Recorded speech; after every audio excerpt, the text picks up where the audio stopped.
those of you that were with us last week, we were talking about, there always has to be an impetus for why people choose to go off on some adventure, whether it's, we're going to use the term God, gold, and glory when we talk about Spanish colonization, exploration, everything. But the truth of the matter is, unsettlement leads to settlement. So what you find with the colonization of North America is that there's obviously unsettlement going on in Europe. And we talked last week about some general terms. Today, what I thought we would actually talk about is a lot of the religious influences, predominantly Protestant, but not just Protestant, some of the religious upheaval that was occurring in Europe that will lead to colonization of North America, predominantly, again, by the British. So let's talk about all of that. And please, at any point, unmute yourself, interrupt me and go, whoa, Linda, wait, I don't understand what you're talking about. Because those of you that know me know I get really excited talking about all of this. I obviously think that history, and boy, when you can combine history and theology and religious differences and everything, you have everything that's necessary for all sorts of major events in history.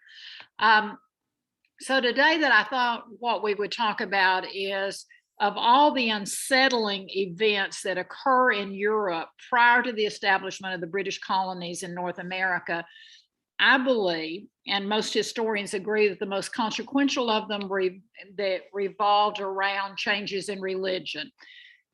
And that probably isn't a surprise to anyone who is joining me today, because one of the things is that I think all of us know is that within society, religion is often that shared touchstone. It's where we sort of go when we're looking for an explanation of life's meaning. It's the foundation often of our culture. It's the identity of who we are and why we're here. And we talked last week about, one of those eternal questions that as human beings we're always talking about is, why are we here?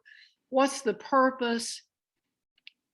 What is life all about? And religion, probably more than any political or social sort of construct, attempts to answer that question for us. So since religion is the chief vessel that carries what for most of us are common values, and by the way, most common values are shared by all major world religions, and they carry with them a vision of society. What is it that we as members of society should do? You see a lot of bumper stickers today that say something like, be kind. That's a core value for most all of the world's major religions, is this idea of doing unto others as you would have them do unto you. So when you have a period in history like what we're going to talk about today, when you have a tremendous change in religious values and practices, then obviously society is going to change too. So let's just take some points to ponder and think about them. Last week we were talking about, the Western civilization of the High Middle Ages was completely and totally in Europe unified around the concept of religion. Almost universally the Roman Catholic faith, because that was the predominant religion that you had coming out of the Roman Empire, and then having spread with the tentacles of the Roman Empire, carried it with it to the farthermost points of Europe. But remember that there was also the Jewish faith that was in most of Europe, and those are shared common in many cases. The Old Testament is the basis, the Torah, the prophets, the beautiful books of poetry and literature are common within the Jewish faith, but they were also common within the Christian faith. And then you also have the influence of the Eastern Orthodox Church, which is very, very similar. I don't know if I have anyone on with me who is Eastern Orthodox, but very similar tenets to what the Roman Catholic Church would have. There's a difference of opinion about calendars and dates and when one celebrates Easter and when, some of those sorts of things. The idea of icons and the value of icons, but for the most part, there's a common ideology between Eastern and Western Orthodox. So when you think about that,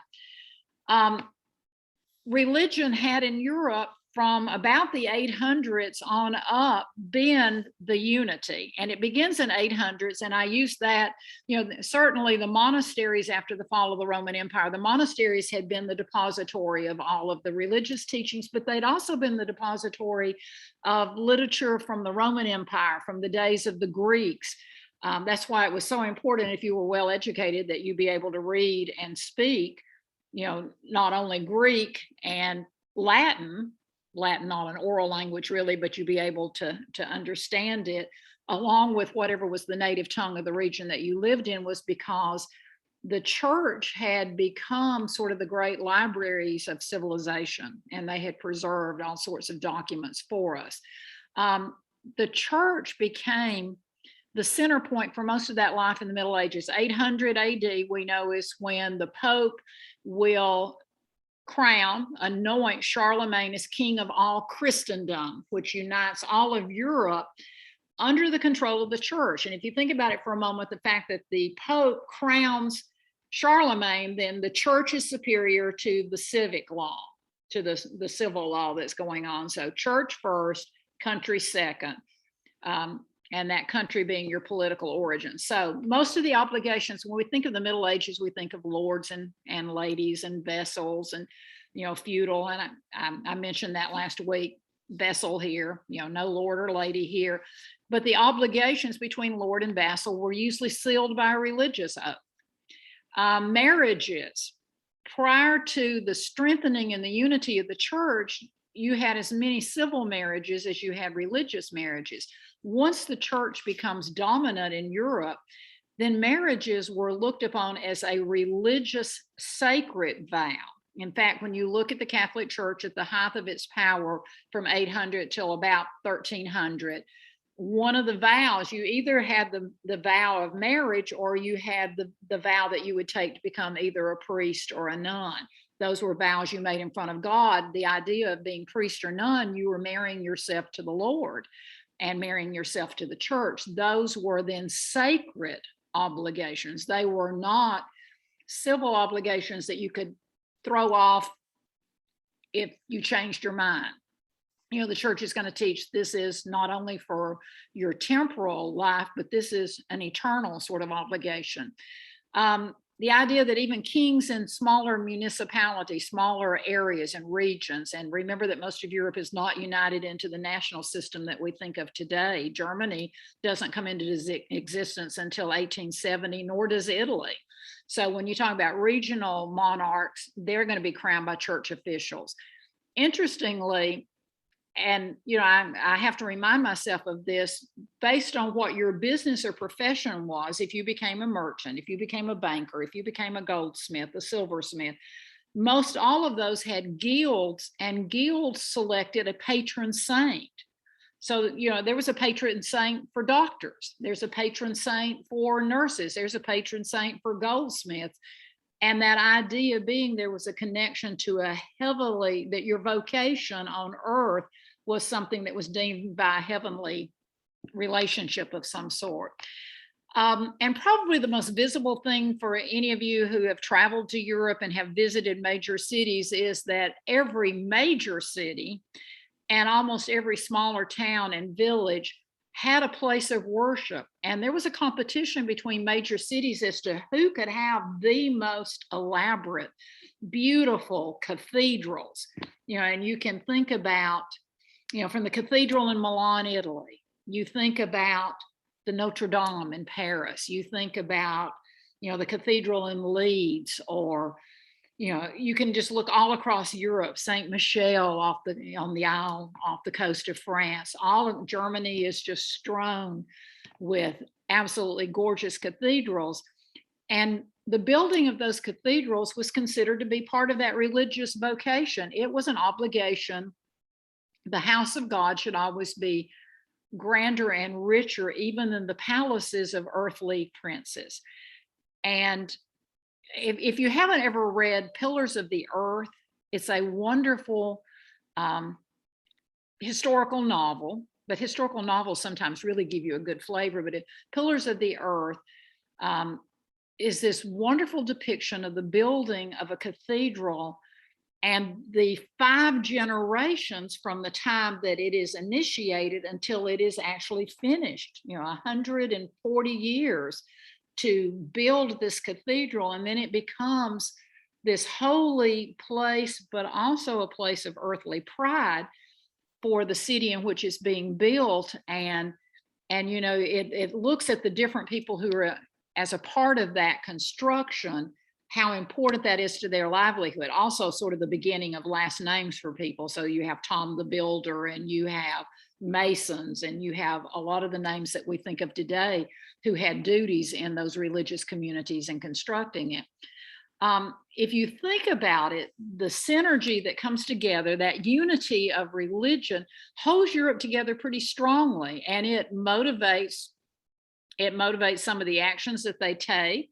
Some of the actions that they take that are good. We're going to see series of religious wars. We'll see the Crusades off to the Holy Land to reclaim, Jerusalem and the Holy Land for the Holy Roman Catholic Church, without a lot of thought about the fact that Jerusalem had first been, of course, the Holy Land associated with the Hebrew Church, the Hebrews, or that there were other religious faiths, in particular the Muslim faith, that were in that region, that it was a holy city considered by 3 of the world's major religions as a holy site. So, but it all holds together pretty strongly until the 1500s. And in the 1500s, things begin to fall apart. And that falling apart, that unsettling, will then have a lot to do with people choosing to come to the New World, or there being an interest in creating a new world because the old world had become corrupt. So let's talk a little bit about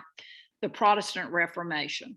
Used to love to wallow in the Protestant Reformation and just talk about what's going on. So I think everybody probably at some point in your academic career, or you've read a book recently, or you remember sitting in a class 50 years ago where you talked about October the 31st, 1517, Martin Luther nails his theses up on the door of the church in Wittenberg. And I used to have students who would say, oh my gosh, he must have been so angry. There he is pounding this paper and nailing it to the door of the Wittenberg church. Well, actually, it was not that he was nailing it there out of anger, although he is pretty upset and angry, but that's where you posted, that was the community's bulletin board. If you were going to get married, you posted your bans, you posted your intent to get married. There was a written document and you nailed it up on one of the posts in the church, because that was the common place that most devout people came every day of their life, because the church required you to attend Mass on a regular basis. So Martin Luther, when he becomes upset at what he sees as problems within the church during his lifetime, he is a priest within that very church, a scholarly priest who is teaching at the University of Wittenberg. He is not a parish priest, nor is he within the hierarchy of the church itself, but he is a priest who is there to educate.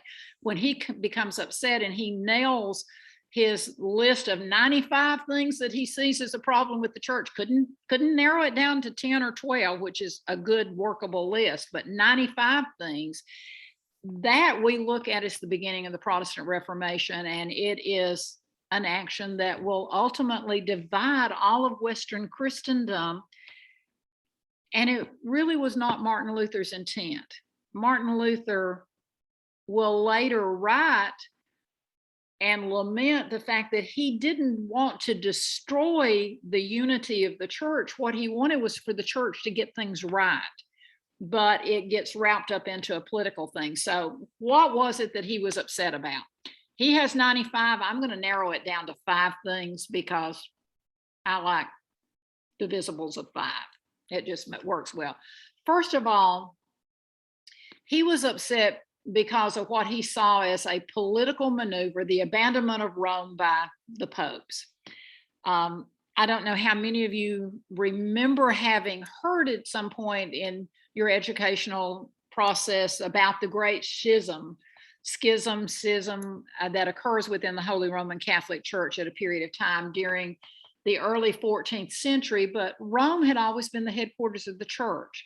And that had occurred based on the idea that St. Peter had been designated as the rock upon which the church would be built. And he then historically, theologically, all of those things had been considered to be the first pope of Rome.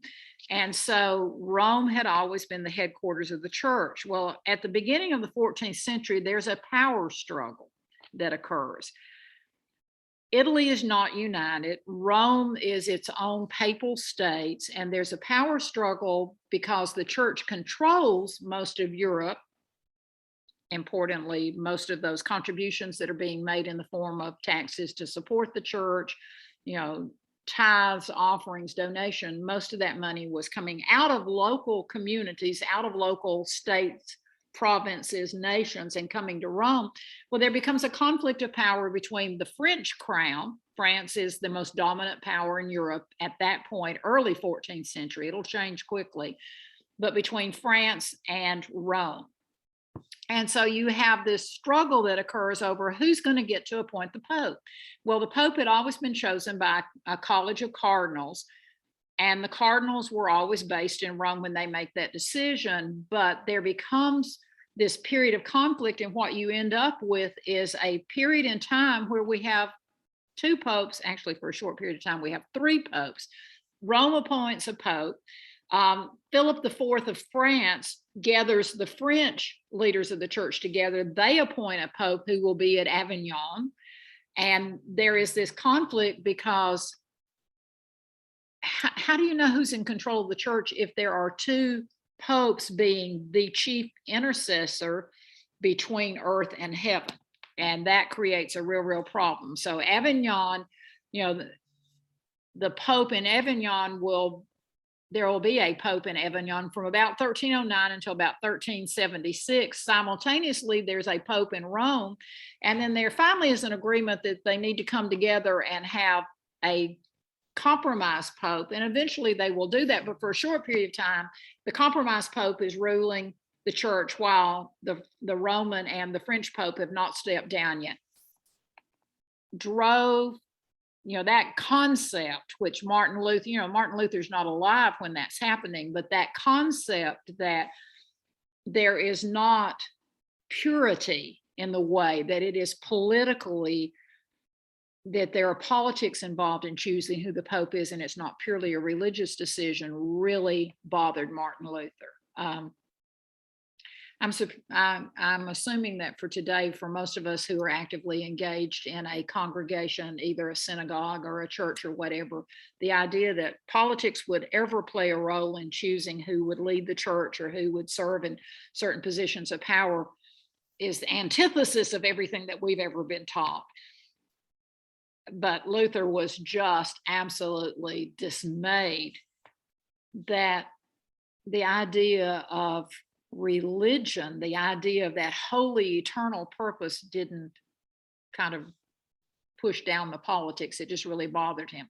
Now, the second thing that really gives rise to this unsettling of the church in Europe, I kind of alluded to in the first one, and that is you really begin to have a period of nationalism. So how many of you remember having read Shakespeare's Henry V, or you at least have seen the play Henry V, or you've heard of Agincourt, and you've heard of we band of brothers, we few, we happy few, all those sorts of things that come out of Henry V.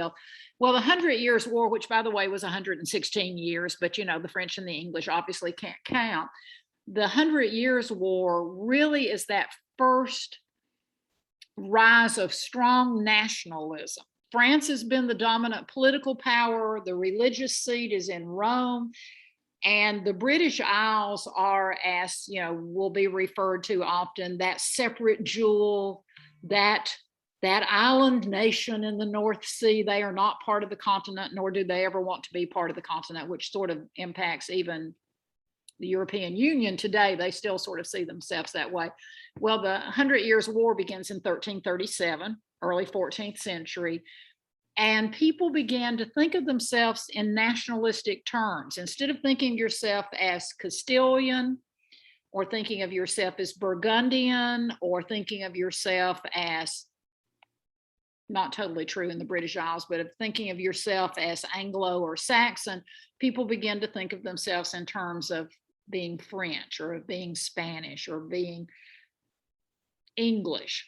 The term Brit doesn't come about until 1704 with the unification of Ireland, or of Scotland and England. Germany, you still are thinking of yourself as either you're from Coxburg or you are wherever. But that rise of nationalism and the rise of nationalism is then going to give fuel to also breaking up the power of the church. The third major thing that really impacts the destruction of total church power is the Black Death. We can sort of identify not with the magnitude of the Black Death, but how a plague or how a disease, a pestilence, can divide people and make people look at each other and question their religious, fealty, all those sorts of things. Well, the plague breaks out in Europe. The first round of the plague breaks out in 1347. We'll have about 3 or 4 waves. By the late 1350, so a period of 10 to 12 years, by the time it's over, depending on what region you lived in Europe, from 30 to 60% of the total population gone. I mean, think about that. Think about, as horrible as COVID has been, in Chattanooga, and let's say our standard metropolitan area, we have 200,000 people. Imagine that if in a period of 10 years, this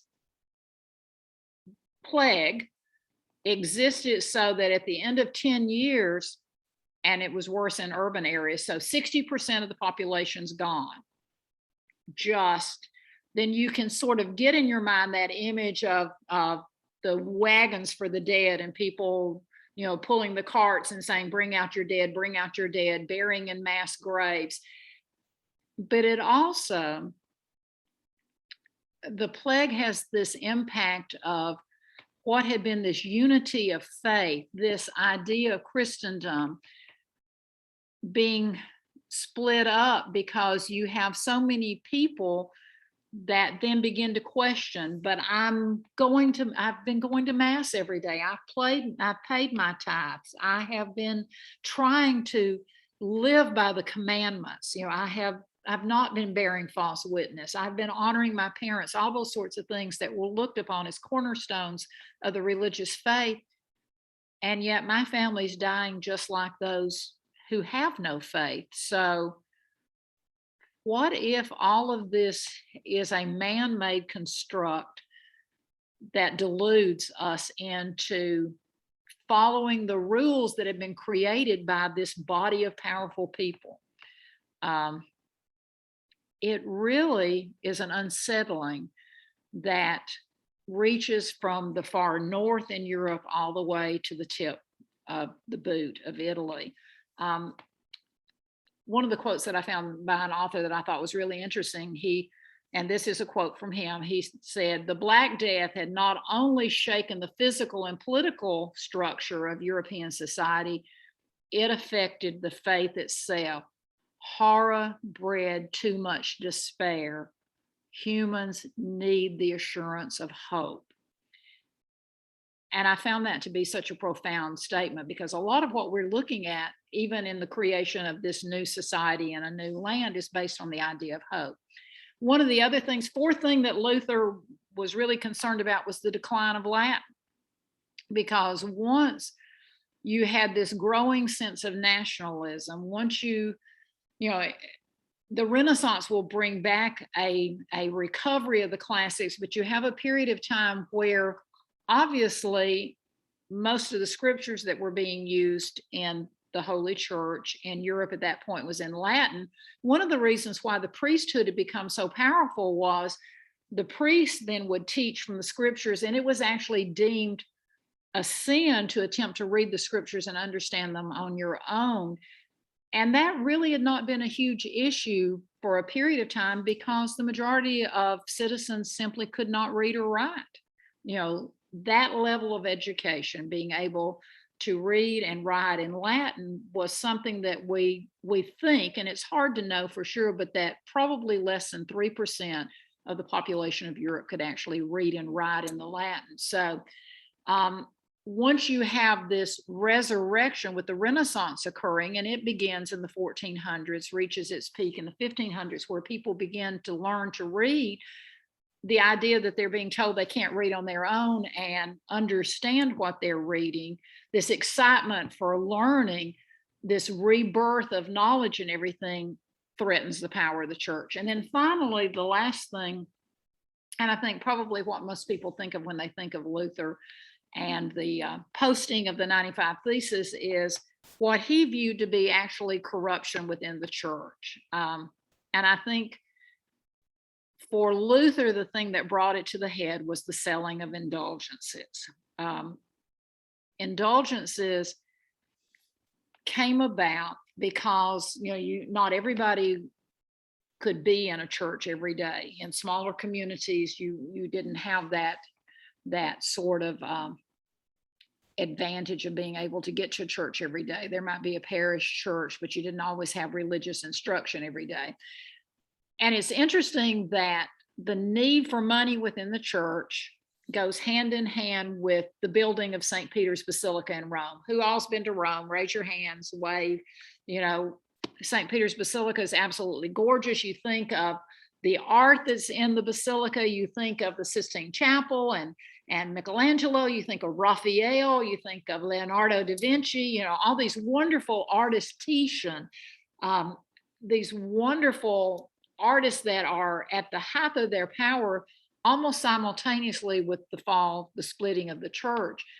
And part of that is because the building of St. Peter's Basilica, the enhancement of Rome after that period of a question whether Rome was the headquarters or not, was so costly that one way of raising money was the selling of indulgences. Martin Luther, and Martin Luther's not the only one, but Martin Luther will have a tremendous problem with the idea that you can sell an indulgence. So what you would do, an indulgence, you could go into the church and you could, for an amount of money, you would be given an indulgence. The problem with an indulgence was an indulgence would then make you blameless of a future sin.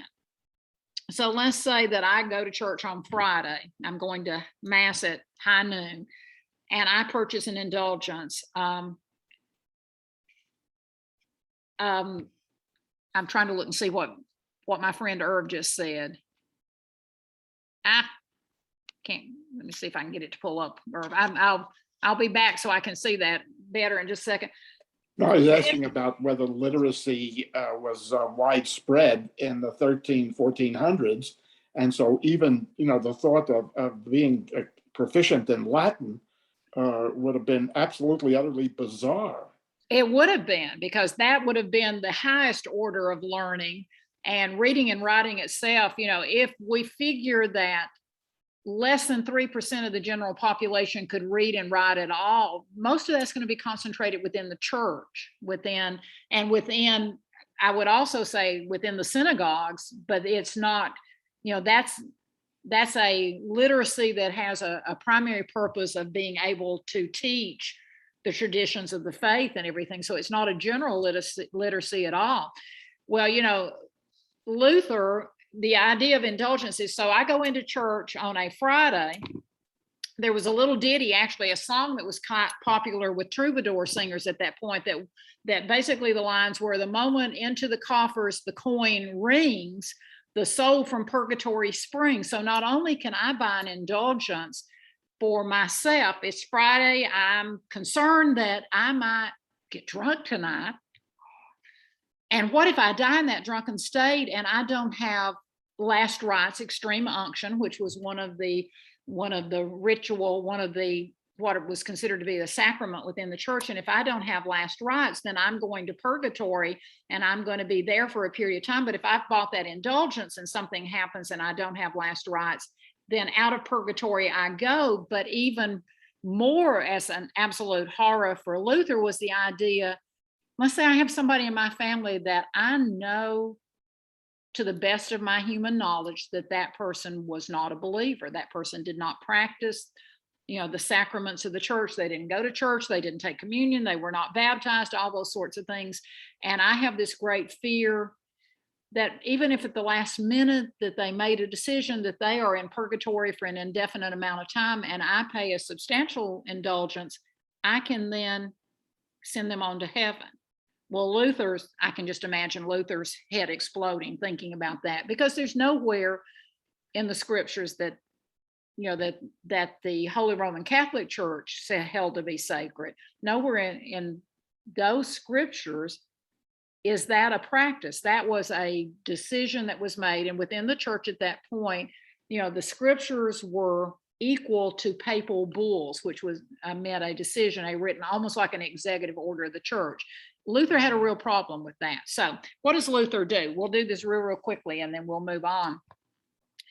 Luther's really concerned about this. So Luther goes into a period of fasting. He locks himself up, he fasts, he is whipping himself as he prays, believing, that in those moments of exquisite pain, that he will see clearer God's word. And he, after several days of fasting and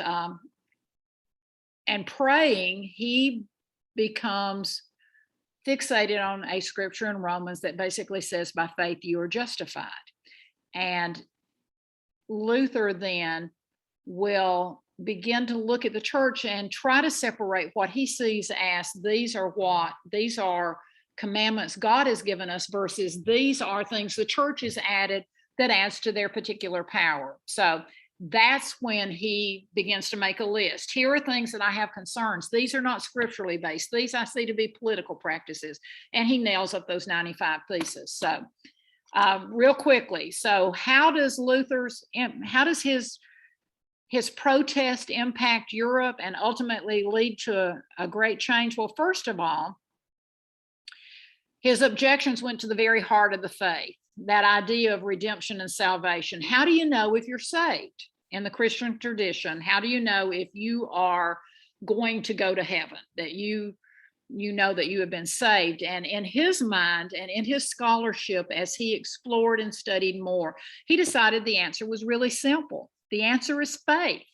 That's the only thing. What he comes to believe is that man can never earn salvation. Nothing that man can ever do of our own free will, of our own choice. First of all, he really believes that man in his free will not ever choose to do exactly the right thing, nor can he do it consistently. Even if he can choose to do the right thing, he can never do enough to deserve salvation. So therefore, it's only obtainable by faith. So that makes him simplify what he believes should be the Christian faith into a few simple truths. And I'm going to do this real quickly. We need a class on Protestant Reformation.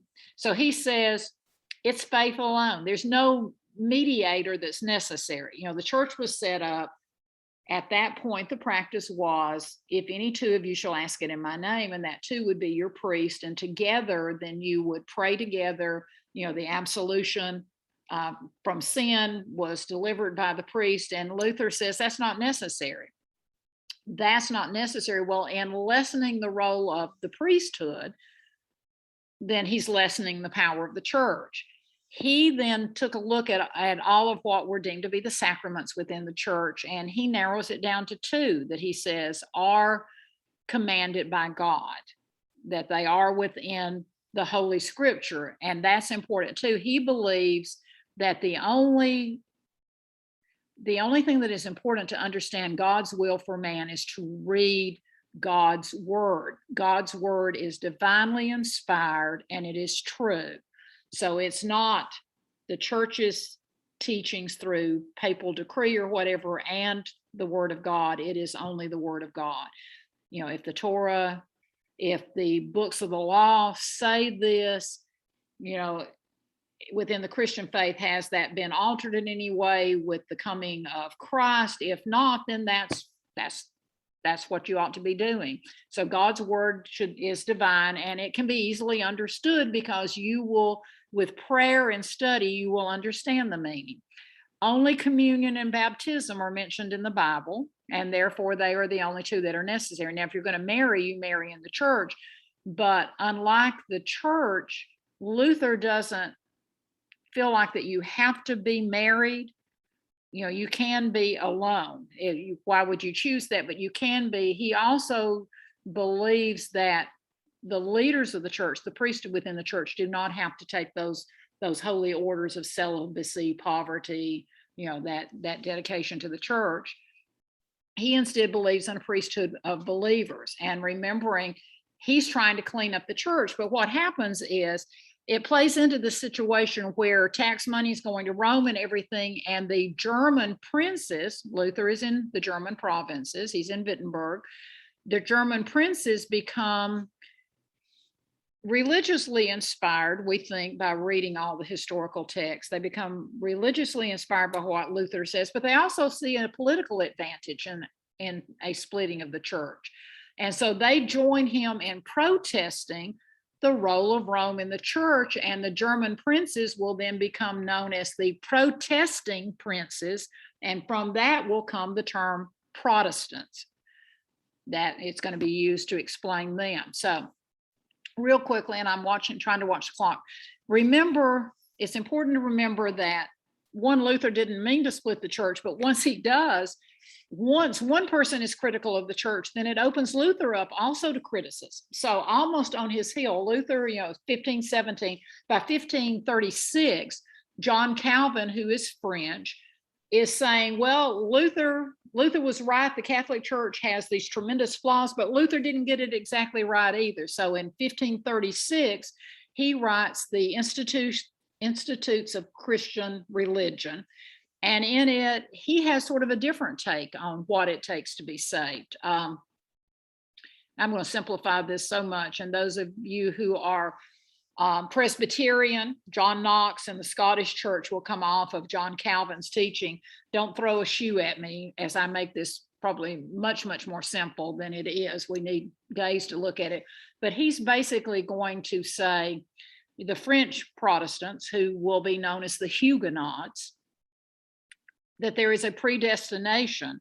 And predestination is based in Calvin's mind on the fact that if that God is this supreme being who knows everything, and if he is omnipotent and he is omnipotent, then there's no way he wouldn't know who's going to be saved and who isn't going to be saved. And while everyone is worthy of damnation, because we are all broken, fallen individuals, there are some who have been chosen or elected for salvation for the glorification of God. Man was created to glorify God. And those who are elect may never be totally and completely certain of their election, but the works that they perform will probably, if they are successful, help be indicative of the fact that they are among the elect. From that comes the concept of Protestant work ethic.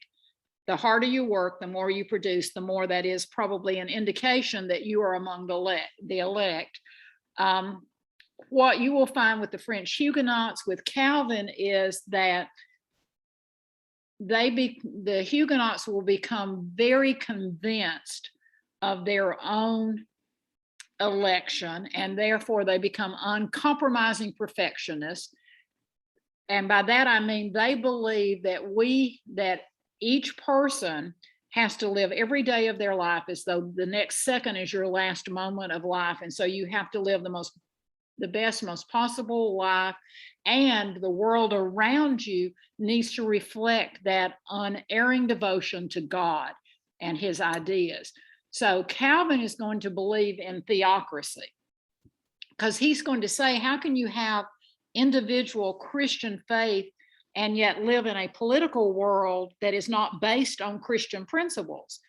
It has to be a Christian world that is a re-emphasis daily of not only religious faith, but moral actions, all those sorts of things. You have to constantly be reforming all the world around you. And while you don't know who will be elected or not, you have this calling and you have to go out and make certain that everyone is living a good life.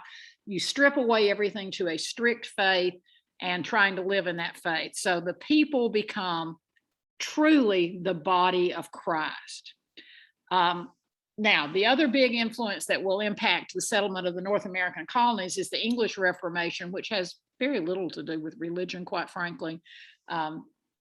It's going to be precipitated by the fact that Henry VIII, bless his heart, can't seem to get an heir, can't seem to get a male heir.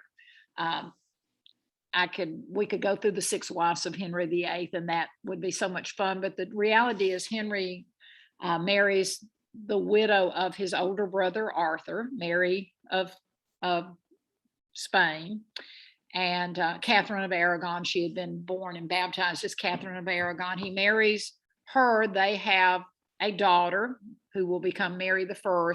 And then there's a series of, best we can tell, either 7 or 9 miscarriages and stillborns, but no living male heir. He will eventually want to put her aside. He comes to believe that he should not have married her religiously, and he appeals to Rome for a papal dispensation so that he can divorce her. Well, she, of course, does not want that to happen, because if that happens, then her daughter, Mary, would then be an illegitimate child, which would make her an unclean woman. And the Pope is reticent to offend the Spanish crown, because Spain is paying more in tithes and offerings than any group of people to the church at that point. And it is also impacted by the fact that Catherine of Aragon's nephew is the Holy Roman Emperor and commands the political and military forces of the empire. So Henry's up a creek. Henry cannot get a papal dispensation. He tries and he tries and he tries, and ultimately, waste overly simplified, but he has already fallen for Anne Boleyn, who happens to be with child, and England will break with the Roman Church, create the Anglican or English Church. The reality is that there's not a lot of, dogmatically, the Anglican Church and the Catholic Church is very similar. There's just simply a difference in the hierarchy within the church. Instead of Rome, then it becomes the Archbishop of Canterbury, and ultimately the ruler of England is the head of the church. That's way too simple.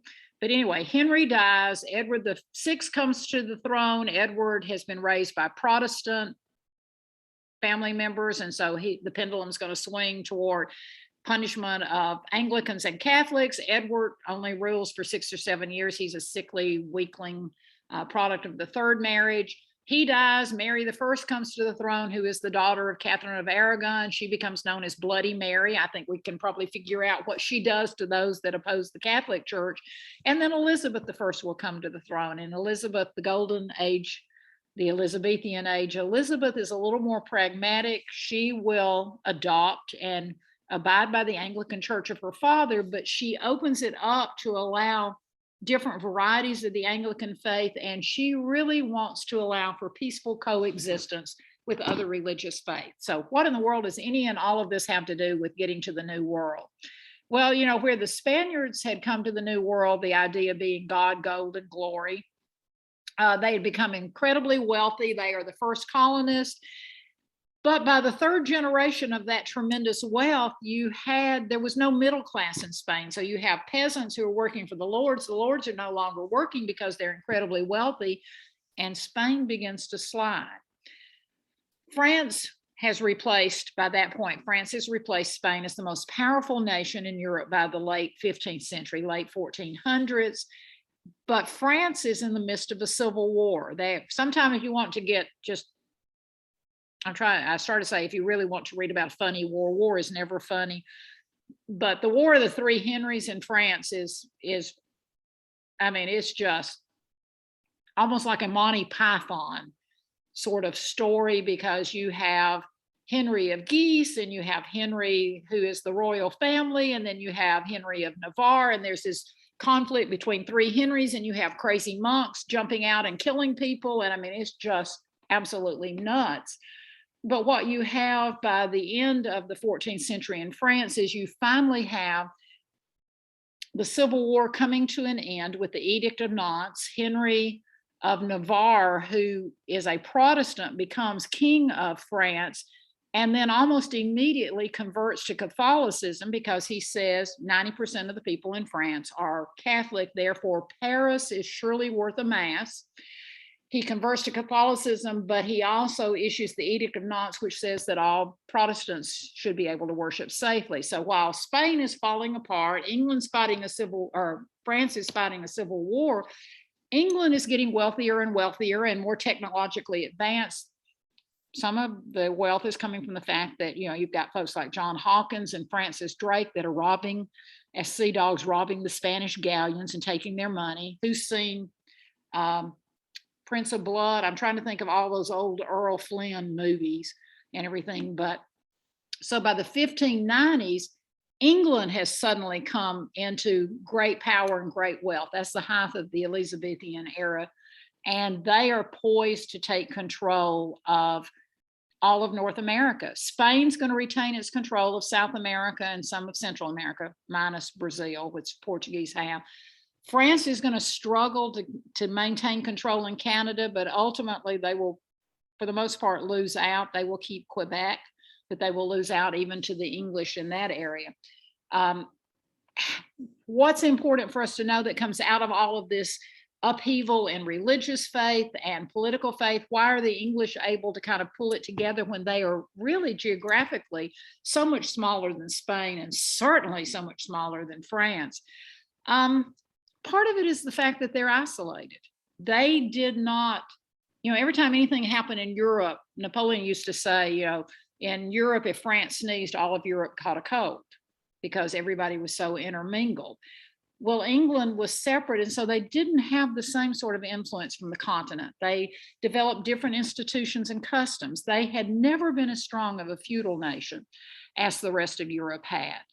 Religiously, they're just different because the Anglican Church, by the time of Elizabeth, it's, the Anglican Church is here, but Elizabeth actually will, in one of her writings, say, I want no window into people's souls.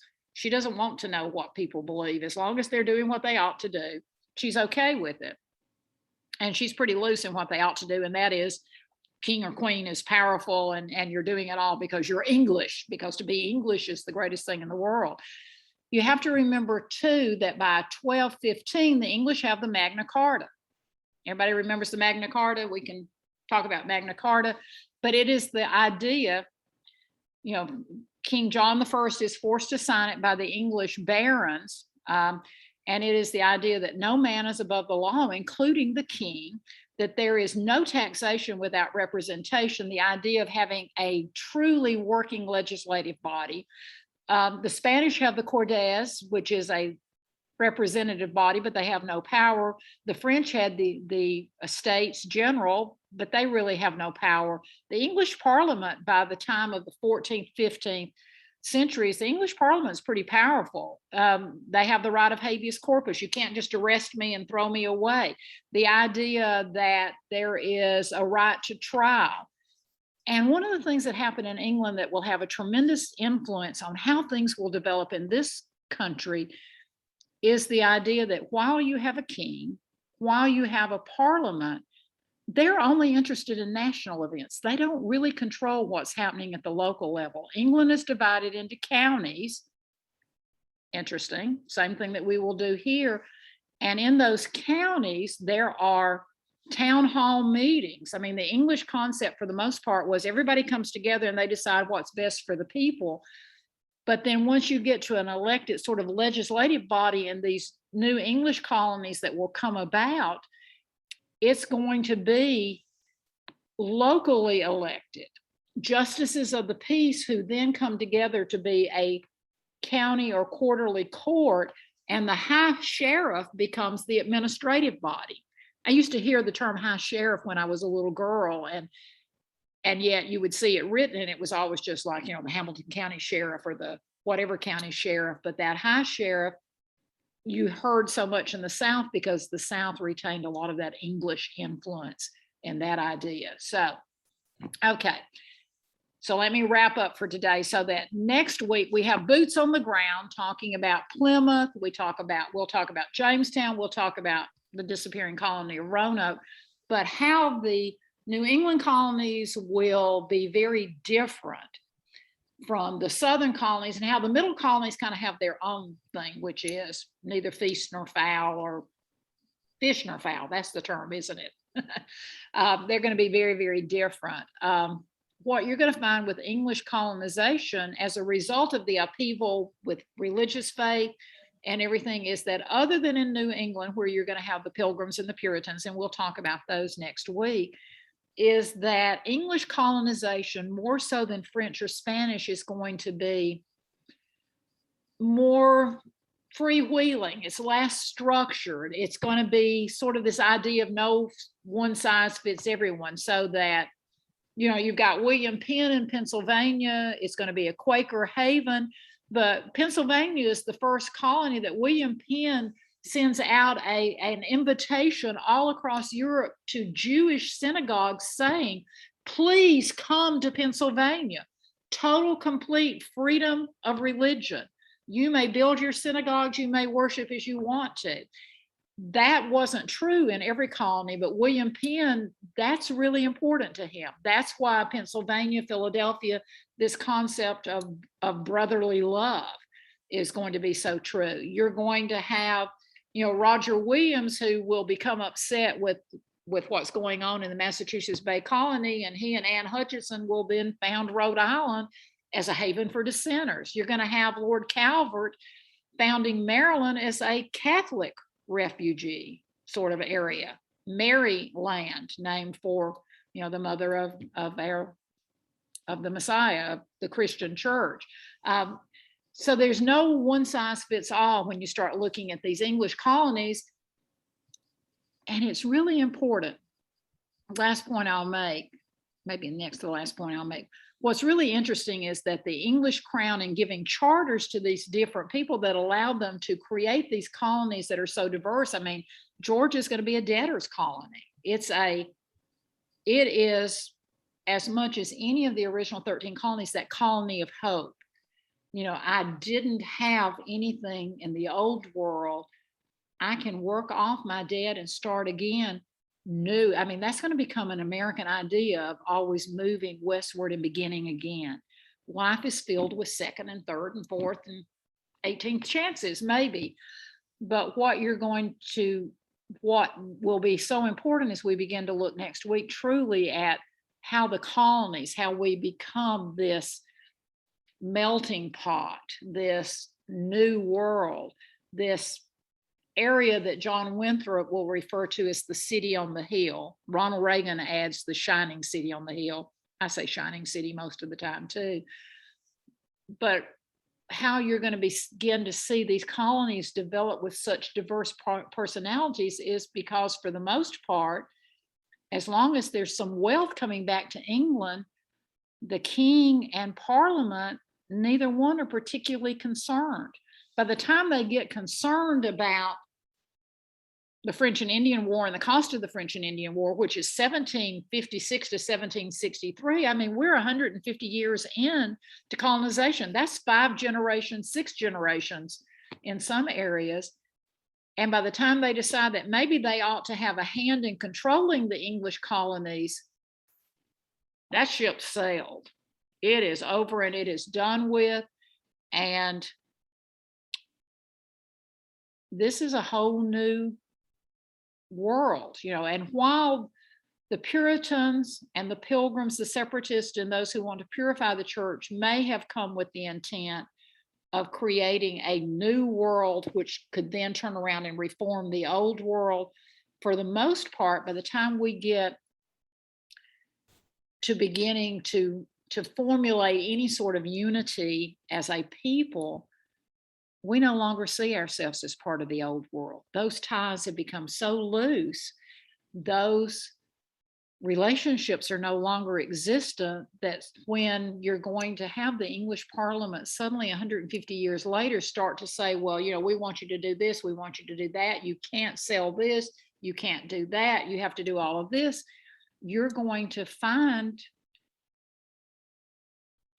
a people, many of whom are Scots and Irish, and therefore by nature suspicious of the English crown, who are going to look at England and basically say what we so often think of as the Americans is, and that's when someone tells you to do something, it's sort of make me, or you can't do so and so, hide and watch me.